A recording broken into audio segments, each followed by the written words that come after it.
memberikan sedikit pengantar.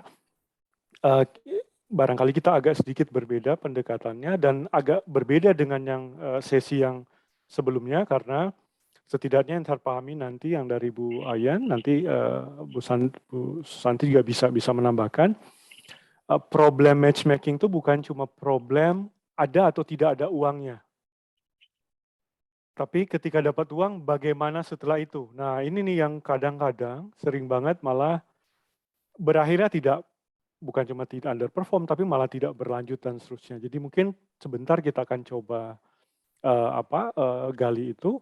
Waktu kita terbatas, panitia tolong ingatkan mungkin sekitar 30 menit. Nanti saya berikan waktu dulu mungkin sekitar 5-7 menit gitu ya untuk masing-masing memaparkan gitu apa yang ada dalam bayangan masing-masing untuk sesi ini. Kita mulai dari Bu Ayan, kemudian nanti Bu Susanti ya. Silakan Bu Ayan.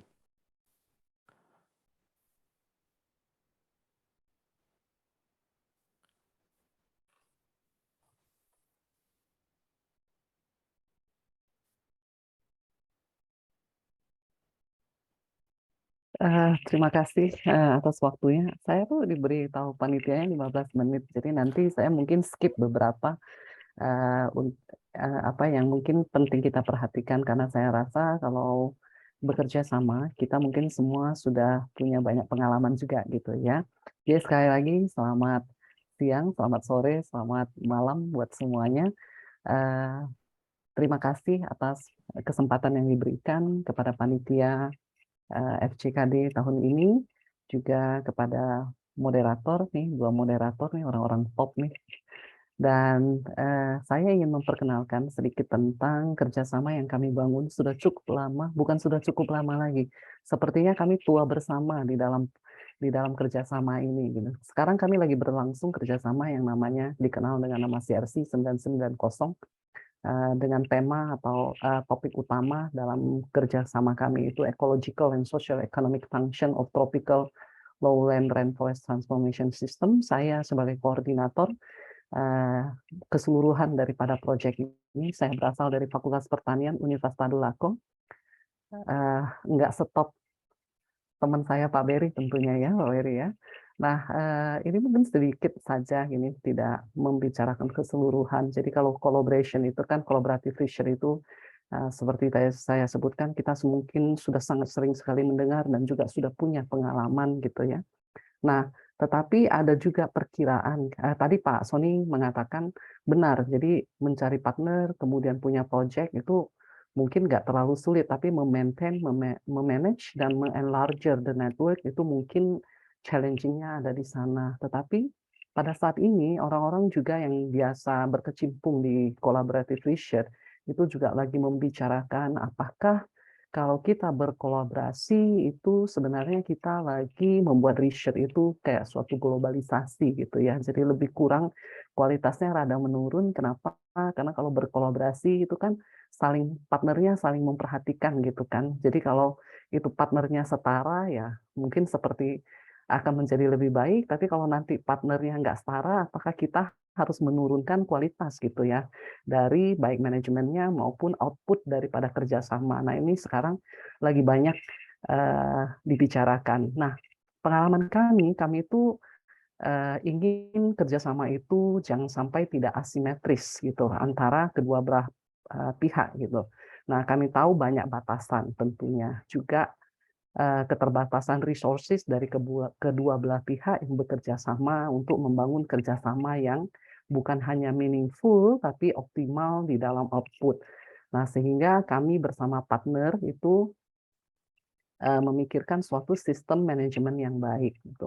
Nah, kami kerjasama dengan Institut Pertanian Bogor, Universitas Tadulako, Universitas Göttingen, dan kemudian yang baru Universitas Jambi. Proyek besar itu sudah dimulai dari tahun 2000, dulu bernama Storma, kemudian Eluk, berbeda topik, kemudian 12 tahun terakhir ini, 2012 sampai 2024, itu bernama CRC 990, nomor funding yang tercatat di DFG, biaya riset kami datang dari Deutsche Forschungsgemeinschaft, atau juga dikenal sebagai German Research Foundation. Kami menerima untuk 3 fase project, setiap fase itu 4 tahun, satu fase itu berkisar 12 juta euro, artinya sepanjang 3 fase tidak kurang dari 35 juta euro untuk di spending 12 tahun ini. Kerjasama dimulai dengan banyak agreement. Keseluruhan proyek kami itu berbicara tentang harmonisasi antara konservasi dan kebutuhan manusia. Jadi ecological function and human welfare. Jadi keseluruhan target proyeknya itu besar sekali. Kami terdiri dari 20-an subgroup. Jadi beragam subtitle di dalam proyek, memiliki 79 PhD. Kami juga invest di banyak alat riset sampai mobil, motor. Kami membangun climate power yang harganya miliaran. Kami juga punya 13 guest houses di Jambi, baik yang dibangun keseluruhan dan diisi ataupun disewa. Kami membangun kira-kira hampir 2 miliar untuk rumah di Jambi. Nah, mungkin ini yang banyak tidak dimiliki banyak proyek lain. Jadi kami membangun proyek kami dengan beragam board di dalam sistem untuk memanage research partnership ini. Kami punya joint management board, ini yang paling tinggi. Sebagai koordinator, saya mewakili kepentingan Universitas Göttingen di dalam kolaborasi ini. Kami punya publication board, kami punya data management board, dan Nagoya Protocol, karena kami bekerja di material biologi sebagian besar. Nah, publication board ini menghasilkan publication policy yang harus diikuti oleh keseluruh grup. Jadi kami sepakat dengan partner itu kalau good management system itu kita akan punya great partnership dan bisa mengachieve optimal research output gitu. Untuk menjembatani antar mitra, kami membuat perjanjian counterpart agreement antar peneliti di setiap sub project kami yang setara tentang tanggung jawab dan hak. Databot mengatur lalu lintas data yang kami peroleh termasuk database-nya.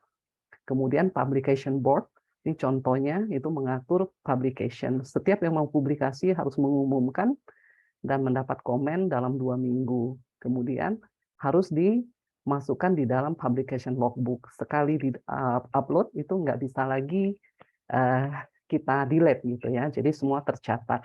Nah, karena kami bekerja dengan sampel biological material, kami di dalam sistem SharePoint kami punya status quo dari transfer sampel, baik yang dibawa oleh mahasiswa kami orang Indonesia maupun oleh pihak Jerman untuk tracking berapa banyak sampel itu dan lagi diapakan sampai apa itu kami punya semua.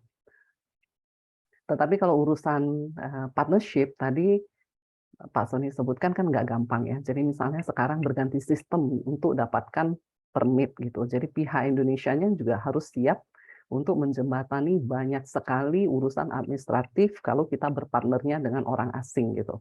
Misalnya ada aturan sejak 2019 akhir itu nggak boleh bawa tanah. Jadi kita nggak bisa riset, mahasiswa kita, biarpun itu orang Indonesia yang lagi sekolah, misalnya mahasiswa kami di Jerman itu nggak bisa mendapatkan soil sampelnya. Urusannya jelimet banget. Dan kami adalah satu-satunya proyek baik di Indonesia maupun di Asia yang memberlakukan access benefit sharing measure. Karena mengambil sampelnya di pihak Indonesia, kami mendapatkan sejumlah kompensasi uang atas penggunaan material Indonesia. Nah, itu uang ini di luar uang riset, normal research partnership atau yang common-nya yang sudah di-agree dari sejak awal. Nah, uang ini digunakan untuk research scam, untuk mitra Indonesianya, untuk scholarship, dan untuk capacity building. Ini adalah uang ekstra. Uang ini adalah berdasarkan negosiasi. Jadi saya ingin mengencourage teman-teman yang berkolaborasi itu juga untuk memperhatikan kemungkinan pihak Indonesia untuk bisa mendapatkan ABS Measure Fund-nya ini, gitu ya, karena berdasarkan peraturan. Nah, kalau kerjasama itu penting banget kan terkait dengan uang. Nah, kami membangun sistem keuangan yang kedua belah pihak bisa mengecek secara online. Dan karena ini kerjasamanya dengan pihak Jerman, mereka itu biasanya juga sangat teliti. Setiap pengeluaran kami itu diberi barcode. Jadi tercatat dengan sistem barcode pengeluarannya. Jadi setiap tahun itu ribuan barcode dipakai untuk sebagai payment proof. Jadi lebih gampang di tracking nantinya dalam sistem. Untuk membayar gaji, kami punya sekitar 70 asisten lapang, punya sekitar 25 asisten di lab, dan 8 staf kantor, itu kita punya standar payment dan kenaikan gaji reguler. Itu juga kami bayarkan BPJS. Nah, output dari kerjasama kami sampai 2019 berakhirnya fase kedua, kami tercatat memiliki 226 high impact articles dengan kontribusi pihak Indonesia 80% sebagai co-authorship, dan 4 publikasi ini, 40 dari 226 adalah Indonesian sebagai first author-nya, menyelenggarakan 94 perkuliahan, training, workshop yang tamat dari proyek ini sampai 2019, pihak Indonesianya ada 11 yang sudah tamat PhD-nya. Kemudian kita juga punya PhD di pihak Indonesia yang kuliahnya di IPB yang dibiayai dalam proyek. Jadi cukup banyak gitu, cukup besar output yang dihasilkan dari kerjasama ini. Nah, sebagai akhir kata nih, kalau kita kerjasama gitu kan, kita sebenarnya pengen bersama-sama partner, tapi sebenarnya nyari partner itu nggak segampang mempertahankan dan berjalan bersama gitu kan, berjalan dalam jangka panjang. Jadi looking for matching collaborators itu sama, as difficult as finding for common ground and funding gitu. Kemudian maintaining the productivity of collaboration is another issue, itu juga nggak gampang ininya. Tapi kita selalu sepakat bahwa better to stay two or more together than stand alone. Jadi to grow and face the challenges itu ya mau nggak mau kalau bersama-sama di dalam partnership gitu. Nah, saya sih ingin mengencourage teman-teman yang belum atau lagi starting mau punya partnership itu dari sejak awal memikirkan supaya nanti tidak putus asa. Pak Berry dan Pak Sony tahu banget gitu ya, itu kemampuan kita mengelola administrasi itu penting banget gitu, supaya partner kita yang orang asing itu tidak frustasi pada akhirnya kalau memang berpartnernya adalah berpartner internasional. Itu dari saya saja dulu, Mas Sony, sebagai ini supaya Mbak Santinya punya waktu. Terima kasih. Ya. Terima kasih banyak Bu Ayan, ini luar biasa saya kira bagi rekan-rekan yang mengikuti ini. Sebelum pindah ke Bu Susanti, tadi ada outlook menarik tuh Bu Ayan, barangkali bisa ada refleksi satu atau dua begitu yang membantu nanti teman-teman yang mengikuti ini. Ini kan ibarat lari maraton tuh, proyek besar, 35 PhD, jarang mungkin satu-satunya di Indonesia yang of this kind gitu. Tapi untuk bisa masuk ke kerjasama seperti itu, apa kira-kira kalau ada satu atau dua yang Bu Ayan bisa refleksi gitu, kalau in retrospect gitu dilihat, kok bisa masuk situ atau bagaimana bisa masuk di itu gitu, proyek yang panjang seperti saya sampaikan tadi, maraton gitu dari tahun 2000, berganti-ganti nama mungkin, tapi core-nya tetap kurang lebih kan timnya, mereka yang terlibat adalah orang atau pihak yang sama. Satu atau dua refleksi Bu Ayan untuk kita, Ya, kalau masuk gitu betul. bagaimana? Silakan Bu Ayan sebelum pindah Ya, ke Bu Santi. terima kasih Pak Sony. Jadi kalau Indonesia itu kan pasti masih very attractive lah untuk kerjasama kan, bagi terutama international partners gitu kan. Nah, kemudian topik itu kan pemilihan sebenarnya kan sangat tergantung daripada kita masing-masing sebagai yang mencari kerjasama gitu. Tetapi yang mungkin sering yang kita bisa jadikan jaminan bahwa partner itu tertarik kepada kita, terlepas dari besar kecilnya universitas, itu adalah ada orang yang memiliki kemampuan memanage. Jadi itu dari sejak awal itu harus ini ya, teknikalnya, membantu menyusun teknikalnya itu bagus gitu, sehingga mereka itu, karena mereka sudah mendengar banyak gitu kalau nanti berpartner dengan Indonesia itu banyak challenges-nya gitu. Nah, jadi kita dari sejak awal berbicara bagaimana kita men-tackle hal-hal yang berhubungan dengan apa yang mereka rasakan atau apa yang mereka kira-kira akan menghambat gitu. Jadi kita tidak bertanya tentang topik risetnya, bukan tidak bertanya, tetapi pendalamannya nanti mau ngapain, karena masing-masing pihak ini pasti sudah cukup canggih lah tentang topik-topik riset itu, gimana mau ngapain. Tetapi yang kita bicarakan adalah bagaimana mendatangkan alat, nanti kemudian siapa yang akan membantu. Nah, pihak kita nih harus selalu yang menyatakan bahwa kita akan mampu melakukan itu gitu. Nah, itu mungkin yang paling penting kalau menurut saya, karena kalau kita berpartner, saya rasa juga Bu Susanti pasti tahu banget gitu bahwa kalau untuk ukuran knowledge, saya rasa dua belah pihak tidak perlu mengkhawatirkan, pasti masing-masing paham research itu akan kemana. Tetapi biasanya barrier dan yang membuat partner itu nanti putus asa gitu, gap up, itu biasanya karena challenges dan barriers yang dihadapi sepanjang berpartner, apakah kurang komunikatif, kurang membantu menyelesaikan masalah tepat waktu. Karena kalau kita terima funding kan kita itu punya tanggung jawab terhadap pemberi funding gitu. Misalnya kalau kita di DFG, ya mereka kan taunya pokoknya janji kamu 4 tahun hasilnya segini gitu. Nggak mau tahu urusan kamu yang lain. Itu aja sih Mas Sony saya rasa. Jadi pihak Indonesianya mungkin malah harus punya lebih banyak skill management dan garansi gitu bahwa ini semuanya akan tepat waktu dan bisa gitu. Makanya kami tuh all out.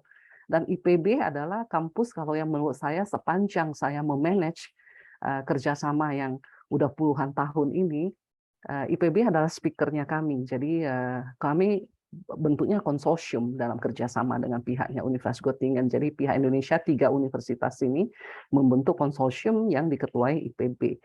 Dan kemampuan IPB untuk mengadjust sistemnya, terutama keuangan seperti pihak Göttingen, itu sangat luar biasa. Jadi kami itu tidak perlu melakukan pelaporan keuangan 2 kali. Karena uang yang masuk cukup banyak. 1 tahun itu bisa cash flow cash aja itu bisa sekitar 25 miliaran, itu yang cashnya aja gitu, dan harus dilaporkan dengan barcode.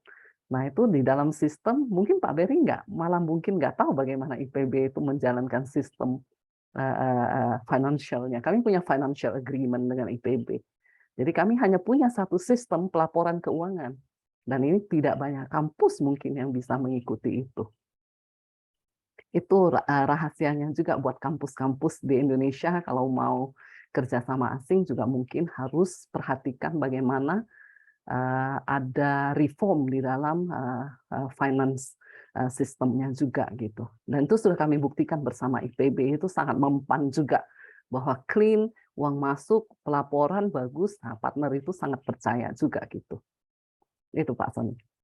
Makasih banyak Bu Ayan, saya menarik ini karena dan ini baru saya kira case-nya di mana IPB dan Göttingen gitu bisa punya sistem yang relatif bisa sepadan gitu sehingga tidak perlu 2 kali untuk pelaporan.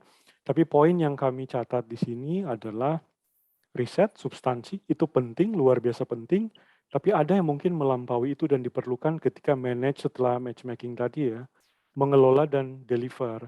Saya masih berusaha memahami 35 juta euro, mengelolanya bagaimana tuh Bu Ayan. Jadi kita simpan dulu untuk berikutnya. Izin kami pindah ke Bu Susanti. Bu Santi, Tapi sebelum pindah saya ingat Mas Sony pernah mengatakan kan kalau orang silakan, kaum silakan. kalau menikah itu kayaknya gampang deh ya kan. Tapi menjaga perkawinan itu susah kan. Nah, matchmakingnya mungkin gampang ya. Terus menjaganya itu susah itu. Bukannya itu yang Mas Sony biasa katakan juga ya kan. Jadi menjaga Betul, artinya perkawinan betul. Ya. itu langgeng tuh lebih susah daripada nyari pacarnya gitu dan jadi partnernya dan menikah gitu ya kan. Belum lagi katanya gimana kalau mau kawin yang kedua mungkin malah lebih susah lagi ya kan.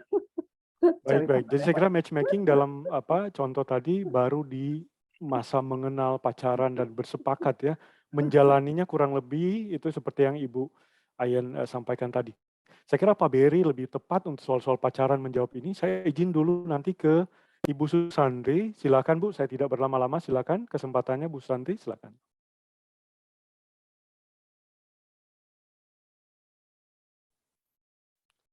Barangkali bisa di full screen. Terima kasih ya.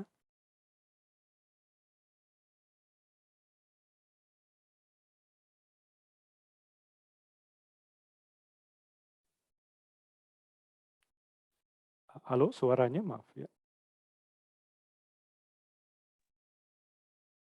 Oh, Bu Susanti belum unmute. Oke, ya. Ya, Maaf, after ya. 2 years Silakan, or silakan 3 Bu, years, silakan. still a mistake. Terima kasih Pak Sony, Pak Beri, juga Bu Ayen yang sangat menginspirasi ini. Izin mungkin hanya beberapa menit, nggak lama, introduce what I'm doing. Jadi saya saat ini adalah Mohon maaf. Saya ada beberapa ini topik kebetulan, jadi saya merupakan founder dari suatu startup, yang berlokasi di Indonesia, Partgen Diagnostic Technology, tapi pada saat yang sama saya juga masih tercatat sebagai postdoctoral research fellow di School of Medicine, University of Nottingham, juga sebagai dosen di Faculty of Pharmacy Universitas Muhammadiyah Purwokerto. Tadi sudah sangat mendengar, kolaborasi yang di-maintain, dengan spektakuler ya oleh Bu Ayen. Mungkin kalau dibandingkan dengan yang tadi diceritakan, kami mungkin nih masih tahap pemula banget nih. Jadi, kerjasama yang kami bangun ini mungkin baru berjalan sekitar 2-3 tahun belakangan. Fokus kami ada di cancer, jadi kami melihat kanker itu adalah salah satu problem kesehatan tidak hanya di Indonesia sebenarnya, tapi di dunia.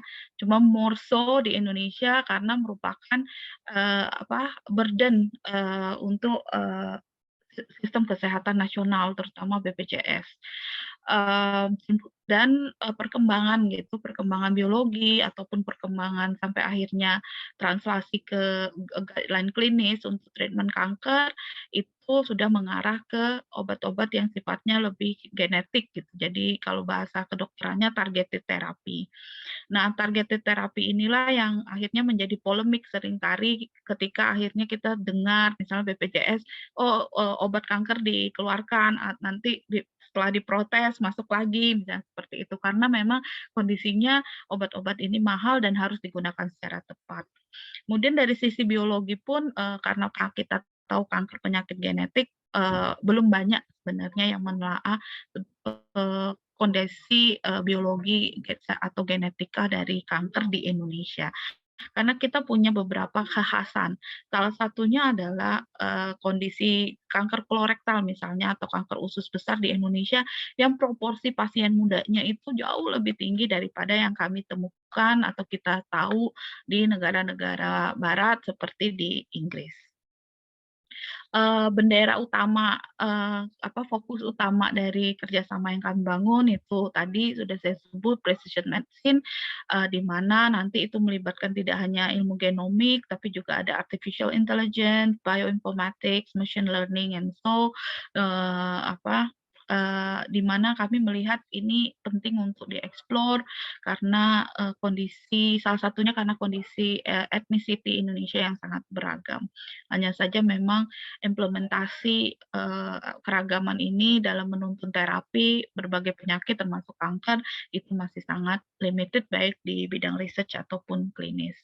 Nah, ini yang tadi saya sampaikan Bu Ayen, Pak Sony, Pak Berry, mungkin konsorsium ini hanya baru bayi gitu ya dibanding yang Bu Ayen sudah paparkan tadi. Kita inisiasi di 2019 konsorsium bernama Nottingham Indonesia Collaboration for Clinical Research and Training. Ini sebenarnya hanya mewadahi berbagai stream riset dengan topik yang tadi saya sudah jelaskan dengan antara University of Nottingham tempat saya bernaung saat ini di grup kami dengan rekan-rekan di Indonesia.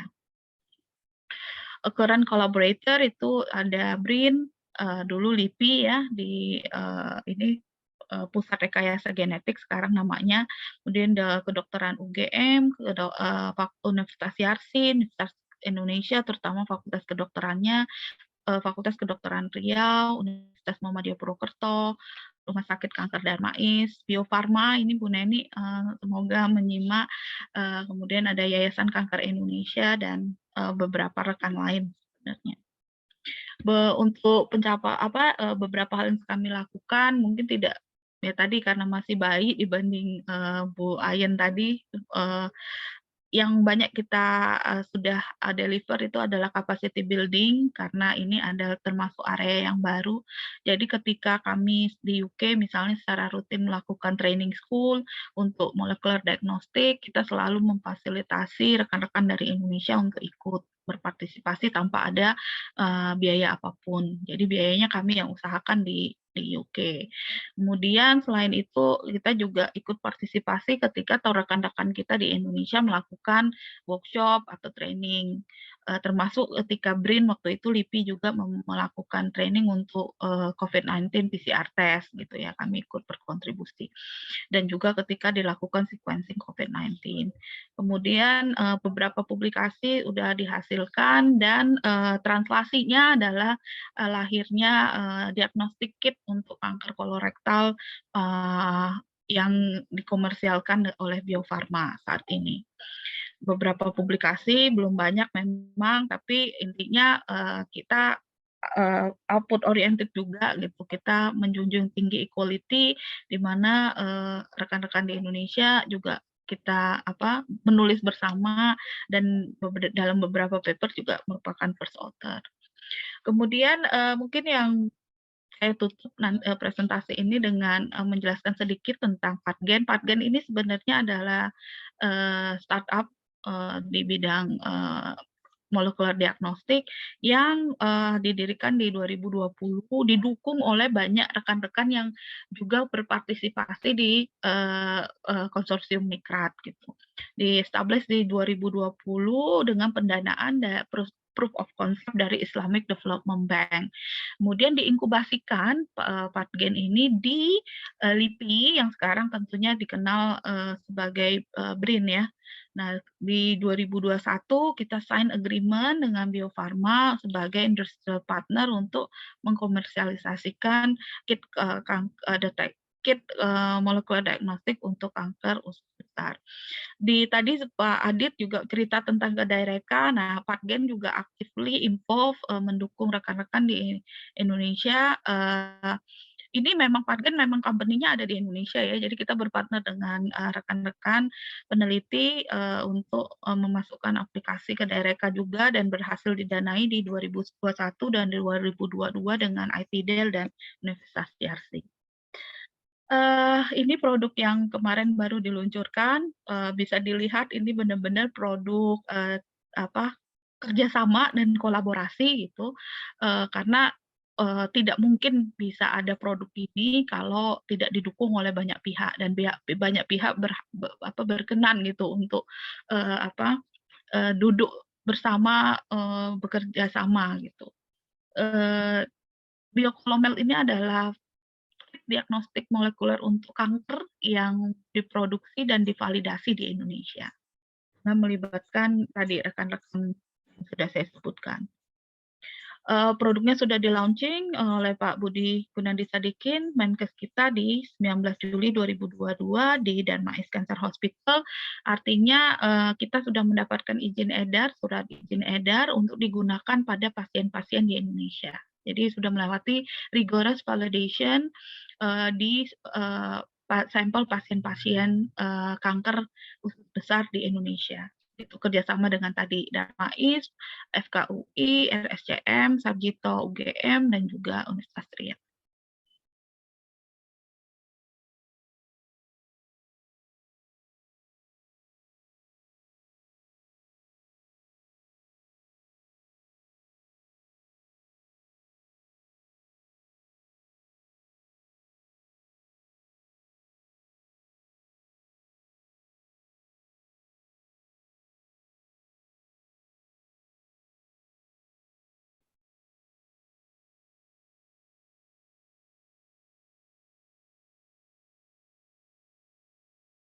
Suaranya nggak muncul ya? Oh, ya nggak apa-apa Pak, cuma musik aja itu. Intinya sama tadi yang di-highlight oleh Bu Ayen, kalau memang kolaborasi itu inisiasi, kemudian maintaining-nya memang challenging gitu, tidak mudah, tetapi kita tentunya paham bahwa dengan kolaborasi kita bisa bergerak lebih jauh gitu, dan mungkin lebih sustain. Seperti itu dulu Pak, terima kasih. Terima kasih banyak Bu Susanti, ini sangat menarik yang disampaikan. Jadi rekan-rekan yang mengikuti ini, kita punya case sebuah katakanlah startup gitu ya, PathGen. Tadi disampaikan tentang Nikrat sebagai sebuah konsorsium. Jadi ini case yang agak sedikit berbeda dengan yang Bu Ayan sampaikan tadi. Jadi dia masih katakanlah memulai, tapi yang ditampilkan tadi sudah terbilang luar biasa begitu yang sudah disampaikan Bu Susanti. Sebelum kita berdiskusi, Bu Susanti barangkali bisa refleksi tadi, terutama di mungkin kami membayangkan sebuah startup gitu dengan bidang sangat spesifik seperti ini bisa ada di proses yang tentu saja dari awal ada ide, validasi, dapat izin edar gitu dan masuk di bawah konsorsium besar. Ada yang bisa di-share nggak dengan perspektif bahwa yang mendengar sini adalah mereka mungkin membayangkan kalau saya mau atau menghendaki hal seperti itu, punya pendanaan gitu, kira-kira refleksinya 2 atau 3, apa yang Bu Santi ingin sampaikan? Silakan. Mungkin flashback 2-3 tahun ke belakang gitu ya, saya rasa yang paling penting itu adalah, kesediaan semua orang gitu untuk, mendukung suatu ide. Dan waktu itu quote and quote saya berjualan ide ini mengetuk pintu banyak banyak, partner begitu. Jadi, bapak ibu dokter di institusi-institusi besar di Indonesia gitu dan juga rekanan di Sumatera. Baik, Itu, bisa dibayangkan. Bu Susanti, maaf, izin saya interupsi. Dari iya, sekian banyak pintu yang perlu digedor, kok bisa pintu yang tepat gitu yang digedor itu? Boleh share nggak? itu mungkin, jejaring ya, network, Pak. Jadi ketika, sudah mengedor satu pintu, kemudian, yang utama juga adalah mungkin kita perlu menunjukkan, integritas dan mungkin, sincerity ya, itu untuk, rekan-rekan di semua pihak lah, di UK maupun di Indonesia, saya rasa orang akan lebih mudah, percaya gitu kalau memang kita bisa menunjukkan kita bisa dipercaya gitu. Nah mungkin seperti itu sehingga akhirnya nanti terbantu juga dari satu pintu dibukakan pintu yang lain, seperti itu. Yang jelas kesamaan ide, kemudian integrity, tujuannya mungkin bisa di-declare ke semua orang gitu, waktu itu bukan waktu itu ya, kita kan memang jelas kita adalah socialpreneur, want to make an impact, impactful partnership gitu, jadi ya seperti itu. Terima kasih banyak, Bu Susanti. Jadi tadi tentang, eee, gedor pintu tadi ya, bagaimana, membangun akses tadi, kemudian integritas dan tadi sampaikan tentang ide, tujuan gitu ya. Sebelum kita masuk ke pertanyaan, Pak Beri barangkali ada yang mau disampaikan, silakan Pak Beri tentang presentasi ini. Ya, terima kasih Pak Sony. Jadi seperti tadi sudah sampaikan ya, ini 2 contoh yang luar biasa dan benang merah dari 2 contoh ini kalau saya lihat adalah networking yang luar biasa. Networking yang luar biasa ini tadi ada banyak resepnya, tapi yang jelas bukan memikirkan hanya diri sendiri ya, tapi juga mengalah dan mengerti orang lain. Jadi ini luar biasa. Dan satu yang tadi saya mau highlight lagi karena bagus banget itu dari Bu Ayen ya.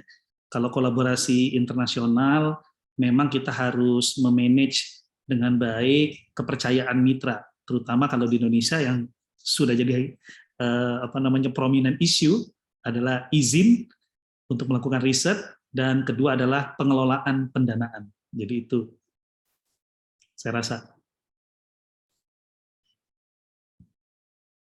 Baik, terima kasih Pak Beri. Kita lihat apakah ada pertanyaan. Silakan kita buka sesi bertanya. Agak kita bikin lebih interaktif ya.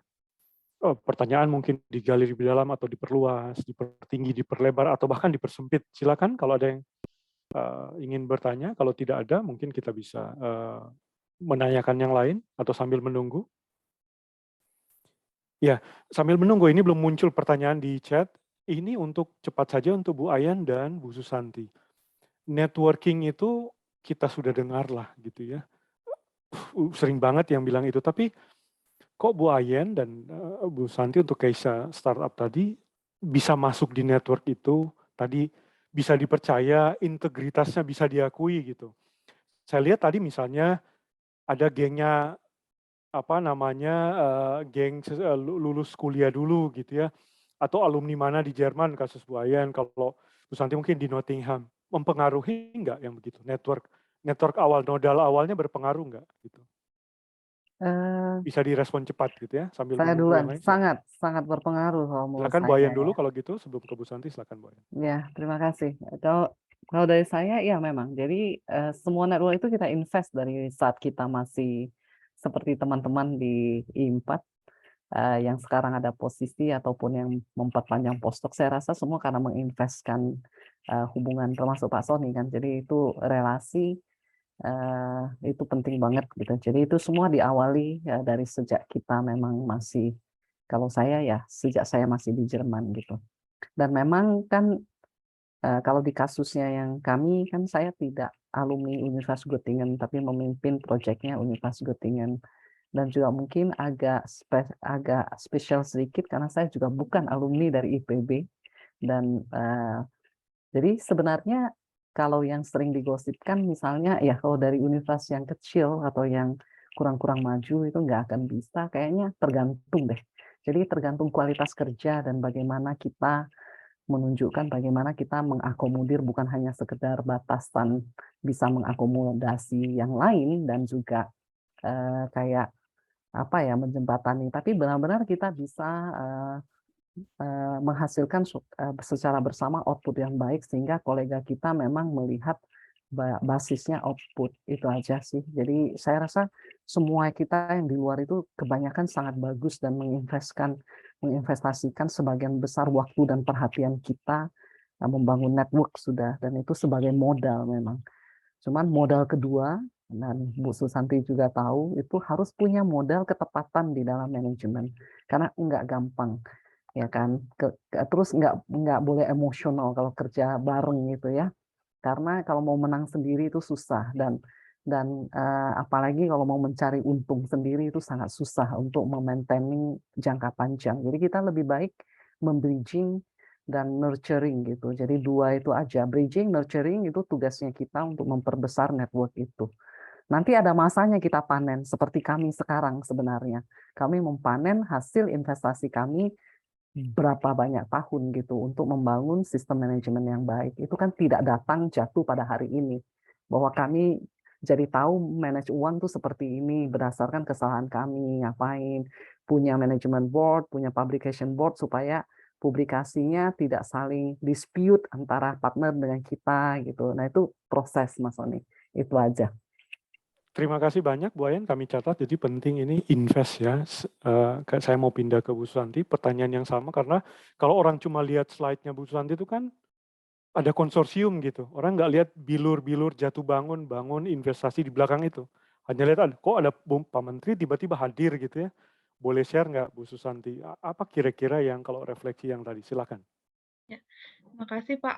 Saya kunci utamanya kebetulan karena saya Muslim itu satu silaturahmi. Saya percaya silaturahmi itu memperpanjang rezeki. Jadi regardless ya tadi mungkin bahasa lain dari Bu Ayan ya, investasi waktu, investasi intelektual juga gitu. Kadang kan diskusi sampai malam dan sebagainya. Jadi pertama silaturahmi, kemudian yang kedua sama benar-benar harus bisa memanage ego sektoral. Jadi kapan misalnya saya mewakili University of Nottingham muncul, kapan rekan-rekan kami di Darmais yang muncul, rekan-rekan kita di Bio Farma, BRIN gitu. Jadi semua punya manfaat gitu. Dan saya yakin dalam setiap kolaborasi nggak semuanya tuh menginginkan hal yang sama kok gitu. Jadi ada perspektif atau faset dari suatu hasil, dari suatu output yang asetnya itu mungkin berbeda-beda dan bisa di-highlight oleh masing-masing kolaborator, karena mereka punya interest yang dengan perspektif yang berbeda-beda, misalnya seperti itu. Jadi bagaimana mensinkronkan bahwa dari suatu output yang kita upayakan bersama, semua mendapat manfaat dengan highlight kepentingan masing-masing. Cuma memang ya ada ego-ego sektoral yang kita harus manage, seperti itu. Kemudian support juga menurut saya ya true to be yourself lah kalau saya pokoknya ya apa adanya begini gitu, monggo kalau alhamdulillah bisa dipercaya gitu, seperti itu. Pak Sony, Bu Ayen. Terima Nanti kasih, saya Bu. boleh tanya-tanya banyak nih harus ke Bu Ayen kayaknya. Bisa Terima kasih, sampai Bu berapa Santi. puluh tahun gitu, gimana ceritanya, Bu? Saya 2 tahun nggak ngos-ngosan, Bu. Boleh, boleh. Baik, nanti tentu bisa berkomunikasi, tapi tadi penting ya silaturahmi, saya kira luar biasa sebagai sebuah poin, dan terkait juga yang disampaikan Bu Ayan tadi tentang invest, karena silaturahmi itu tadi Bu Santi bilang diskusi sampai malam begitu ya. Oh, malamnya mana, karena pasti yang ada di Europe, yang ada di Amerika Utara, kadang-kadang waktu jadi punya konsep waktu yang berbeda tentu saja begitu ya, dan itu saya lihat Bu Ayan ketawa sangat lumrah dalam kolaborasi ini. Kadang-kadang pengalaman saya misalnya dengan tim di Amerika Utara nentuin either paling pagi atau paling malam, dan itu harus janjian gantian. Kalau ikut ego sektoral kan pengennya pagi aja atau malam banget, tapi ya kadang-kadang kita undi lah kapan kita harus pagi banget, siapa bangun pagi, siapa harus stay sampai malam banget. Itu cuma cerita-cerita implikasi dari bekerja sama, berkolaborasi. Tapi yang sampaikan Bu Santi tadi menarik karena kita ingin sukses bareng-bareng sebetulnya. Ini yang mungkin nggak terlalu muncul di saat matchmaking-nya dari awal, tapi seiring kita berproses, makin dewasa, mulai terasa tuh penting banget. Terutama kalau mau maraton tuh, lari jarak jauh ya, maksudnya kalau mau dapat dana besar terus-menerus, bahasa teknisnya gitu ya, maka itu yang dipertimbangkan. Kalau cuma satu kali selesai ya gampang gitu, bertengkar biasanya kalau gitu. Tapi kalau dia lama, nah itu yang Bu Ayan mungkin bisa jadi salah satu inspirasi, Bu Santi bagaimana memulai. Kami tunggu teman-teman panitia, apakah ada pertanyaan? Rata-rata pujian ini ya. Sebenarnya ada terakhir ya. Semoga bisa kenal gitu. Saya kira Bu Ayan, Bu Susanti bisa, nanti kita bisa Boleh. tukar-tukaran kontak. Tentu. Udah minta foto bersama, tidak ada pertanyaan. Saya masih punya list banyak pertanyaan sejujurnya di sini. Tapi kita tolong ingatkan waktu teman-teman panitia ya. Ada yang raise hand. Karena tadi kita telat sekitar 15 menit. Oke. Jadi 17 masih bisa ya Pak Berry? Ya. selesai, tapi mungkin bisa 17.45. Mungkin ada satu sesi tanya jawab yang Boleh, kita coba lihat. Ya. Ini Pak Hisam. Yang dari peserta. Ya. Ada 2 partisipan raise hand. Sebentar, silakan. Halo, Sebentar, suara saya terdengar? Ya, silakan Pak Hisam, singkat, jelas. Silakan.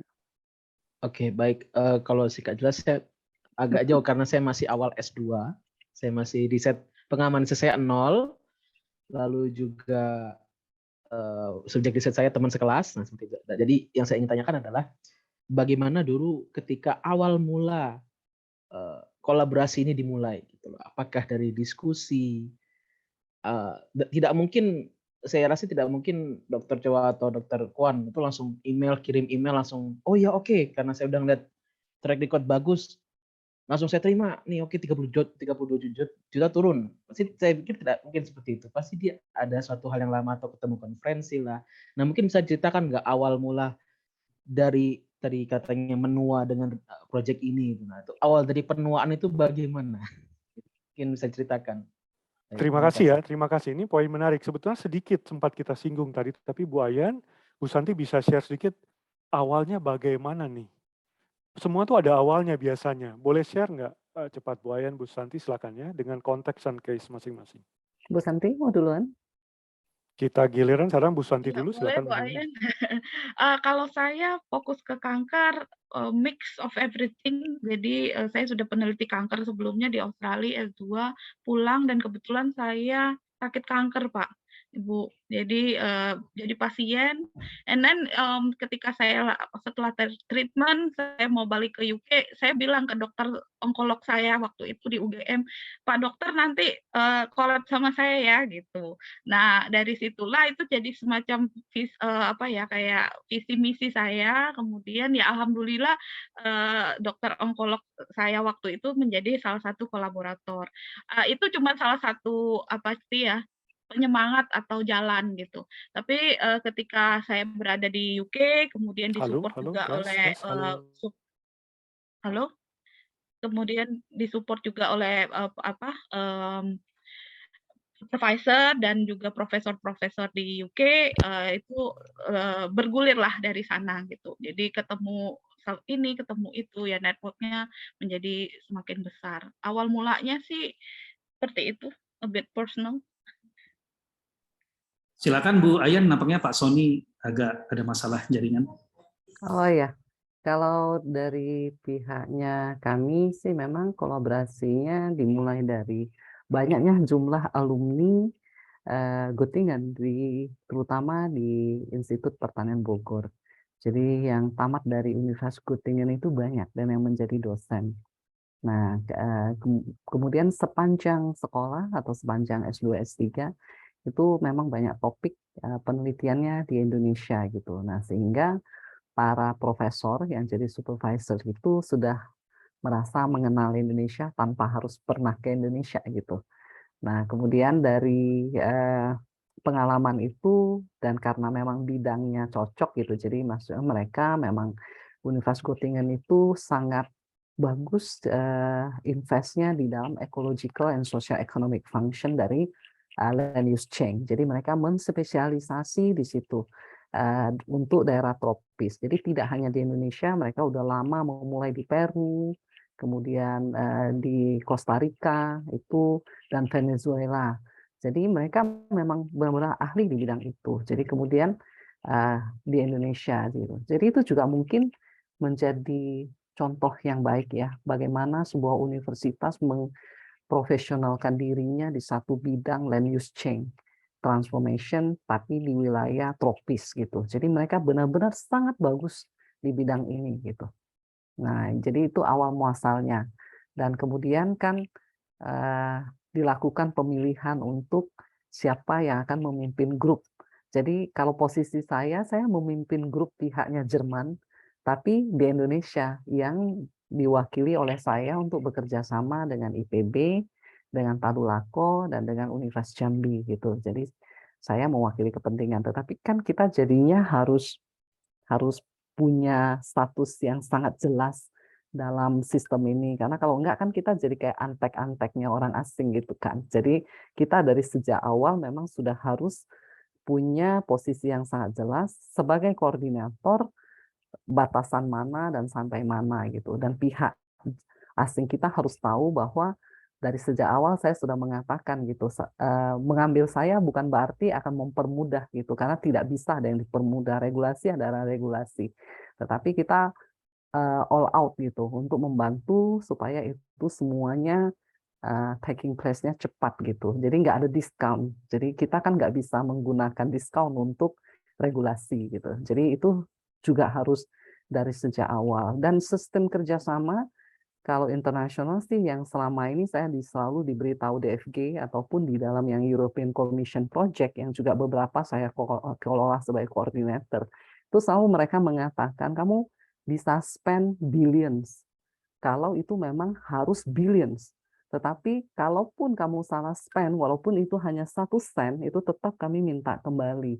Jadi kalau menurut saya yaitu kita dari sejak belum punya partner, ingin punya partner, ya kita memang harus rapi lah di dalam financial management, administrative management, dan juga tentu kita harus punya kemampuan sains yang baik lah, scientific ya, knowledge yang baik. Seperti tadi kata Bu Susanti juga, karena kalau tidak di dalam discussion, kita kan sebagai misalnya yang mengepalai kerjasama, kita akan di-exclude kan, bahwa kamu ngurus administrasi aja, dan itu akan buruk banget gitu. Jadi saya ingin mengencourage, masih muda banget Hisam, nanti nih pelanjutnya nih pasti selalu lahir kayak Bu Susanti yang muda dan Pak Hisam dan yang lain-lain gitu ya, yang menggantikan yang senior-senior itu pasti selalu baik dan lebih baik gitu. Terima kasih Mas Son. Ini mungkin semua pada lelah ya karena seharian gitu ya kan. Sudah mendekati. Terima kasih Bu Ayan, terima kasih Bu Susanti. Mudah-mudahan Mas Hisam bisa puas jawaban tadi. Masih ada satu yang tanya, tapi Pak Beri sudah mengingatkan tentang waktu yang sudah berakhir. Mudah-mudahan tidak kecewa. Quick question Pak Rama, boleh deh. Oh oke, masih bisa. Pak Rama silakan. Tapi sebelum ke Pak Rama, tadi ada poin penting kita bisa lihat. Bu Susanti maupun Bu Ayan ini memang tidak ada pembedaan antar substansi riset gitu dengan manajemen ini di-blend. Ini kualitas yang luar biasa dan sangat kita perlukan, dan kurang banget yang seperti ini saat ini. Quality seperti itu yang mungkin bisa kita eksplor, tidak harus sekarang, lain kali gitu. Terima kasih Pak Berry. Pak Rama silakan. Singkat dan jelas begitu. Oke, siap. Makasih Pak Sony. Ya, saya langsung aja mungkin ke Bu Ayen ya, karena tadi kan di sesi sebelumnya sempat ada yang komentari soal kenapa proporsi universitas besar itu sangat besar dapat grant, sedangkan kampus-kampus kecil. Tapi Bu Ayen bisa menunjukkan gitu bukti konkret itu.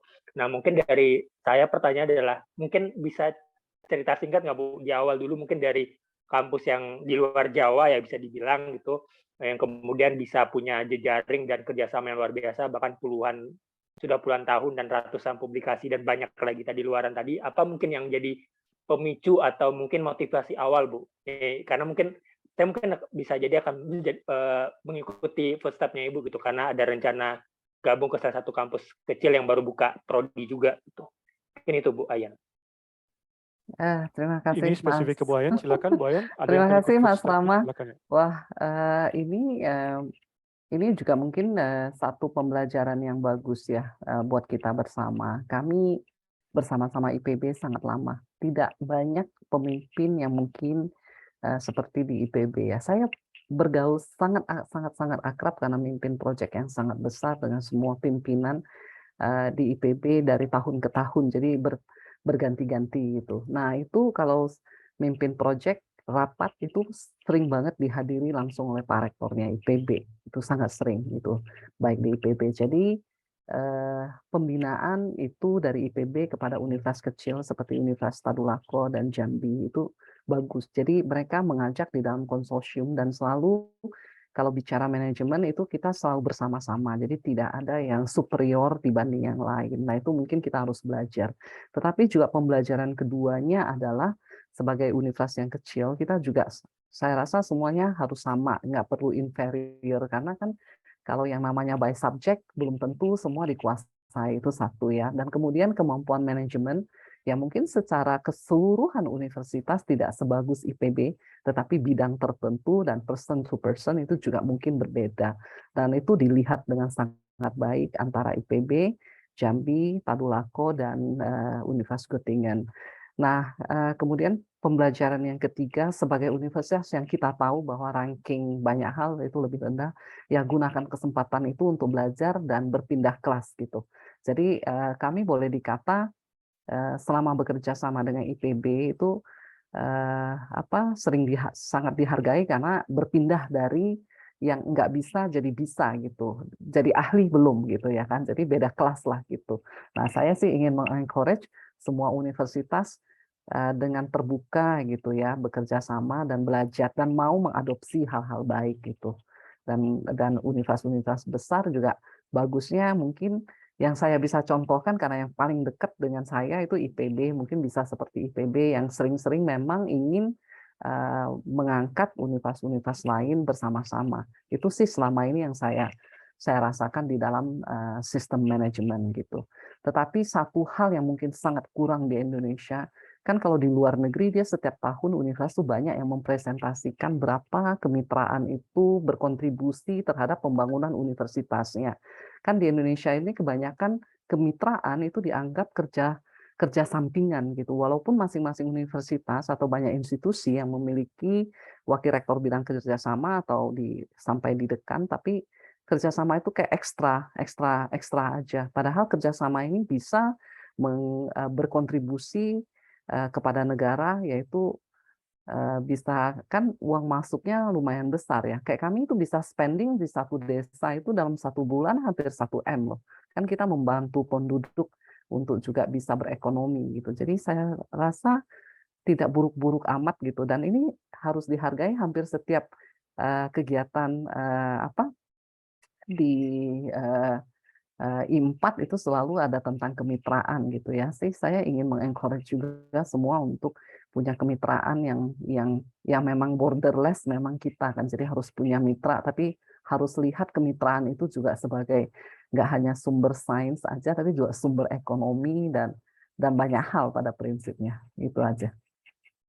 Mudah-mudahan saya menjawab pertanyaan Rama deh. Terima kasih Bu Ayan. Ya, saya kira menjawab pertanyaan tadi. Pak Beri, silakan, tidak ada lagi pertanyaan. Kalau Pak Beri mau tambahkan, saya pikir IPB ini menarik yang Bu Ayan sampaikan ya Pak Rektor. Saya dengar juga mungkin dekan FMIPA juga itu kurang lebih demikian itu. Silakan, saya kembalikan ke Pak Beri. Silakan Pak Beri. Ya, terima kasih Pak Sony. Jadi mudah-mudahan ini bermanfaat bagi kita semua. Saya coba ambil poin-poin penting dari apa yang disampaikan oleh para narasumber ya. Yang pertama, kita tidak boleh menjalin koneksi tanpa mempelajari dulu siapa yang kita akan tuju gitu. Jadi kita harus reach out dengan knowledge, apa yang mereka kerjakan, apa yang mereka punya, apa peluang yang kita kerjasamakan. Lalu yang kedua tadi yang paling penting adalah kita harus tahu value kita, apa yang kita punya, nilai-nilai kemampuan kita yang bisa ditawarkan, bukan masalah kebutuhan kita, tapi yang kita tawarkan kemampuan kita, dan kita harus confident dengan kemampuan itu bahwa proyek akan berjalan baik kalau kita ikut terlibat. Jadi jangan pernah misalnya merasa inferior, misalnya ngomong begini dengan mitra, ya di sini kita nggak ada, tolong dong kita kerjasama karena di tempat kamu ada. Itu salah. Kalau saya lihat dari narasumber ini adalah mereka yakin, mereka punya value, punya kemampuan, dan jika kamu mau saya terlibat, maka proyek ini akan jalan lebih bagus dengan adanya saya gitu ya. Dan yang ketiga, kita harus menjadi kolega yang menghormati satu sama lainnya, respectful colleague, bukan bawahan, bukan atasan terhadap mitra kita. Dan terakhir, have confidence. Confident people are magnet to other partners. Ya, jangan pernah mengiba-ngiba. Be confident. You are magnet to other partners. Terima kasih semuanya atas sharing yang sudah dilakukan sejak pukul 15.00 pada hari ini. Speakernya luar biasa, termasuk yang terakhir kita berikan lagi reaction untuk kedua speaker kita, Ibu Dr. Ayan Chowa dan Ibu Susanti Kwan. Terima kasih sekali lagi ibu-ibu, dua wanita luar biasa yang hadir pada hari ini, dan dua laki-laki luar biasa juga yang mendampingi Pak Sony dan saya. Jadi saya muji diri sendiri ini ya. Terima kasih. Kami kembalikan ke MC dari acara ini, Mbak Alif Gita Arumsari. Terima kasih dan mohon maaf jika ada kekurangan. Terima kasih Pak Beri, terima kasih Mas Sony, terima kasih Bu Susanti. Terima kasih Pak Beri. Terima kasih Bu Ayan, panitia Bu Susanti, semuanya. ya. Kelihatannya ada request foto bersama ya. Mohon tidak live dulu, ada request foto bersama. Betul, jangan kemana-mana dulu ya Bapak, kita foto bersama dulu. Baik, untuk panitia yang bertugas. Halo, terdengar suaranya? Sudah. Halo, oke. Saya akan foto bersama terlebih dahulu. 3, 2, 1. Sekali lagi, 3.